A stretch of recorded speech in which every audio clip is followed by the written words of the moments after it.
शिर्डीमध्ये दुहेरी हत्याकांडाच्या नंतर शिर्डी पोलीस स्टेशन ॲक्शन मोडवर आलेलं बघायला मिळत आहे।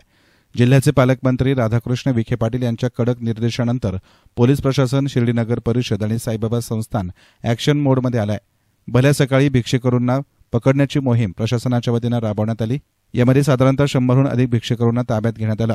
काही लहान बालके देखील यामध्ये असून या सर्वांची शिर्डी पोलीस ठाण्याला नोंद करून त्यातील महिलांना चेंबूर येथे रवाना करण्यात येणार आहे, तर पुरुषांना श्रीगोंदामधील विसापूर येथे पाठवण्यात येईल। प्रशासनाच्या वतीनं वारंवार या कारवाई होतात, तरी देखील शिर्डीमध्ये भिक्षेकरूंचं ओघ सुरूच आहे। दरम्यान या कारवाईविषयी पोलीस निरीक्षक रणजित गलांडे यांनी अधिक सांगितलं। आज शिर्डी पोलीस स्टेशन, शिर्डी नगर परिषद आणि साईबाबा संस्थान यांच्या संयुक्त विद्यमानाने भिक्षेकरी मोहीम सकाळी 7 वाजल्यापासून राबवण्यात आली आहे। त्यामध्ये 80 भिक्षेकरी आपण ताब्यात घेतले आहेत। त्यांची त्यांना नाव नोंदणी चालू असून त्यांना आता नाश्ता दिलेला आहे। त्यानंतर आपण त्यांची आरोग्य तपासणी करून त्यांना जेवण हे देऊन आपण न्यायालयात हजर करणार आहोत।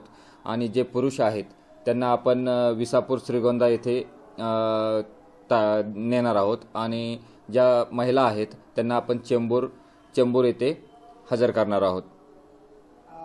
किती भिक्षेकरी आहे सर आणि कशा पद्धतीने ही मोहीम एकंदरीत राबवण्यात आली? काय अडचण राहते? भिक्षेकरी काय करतात?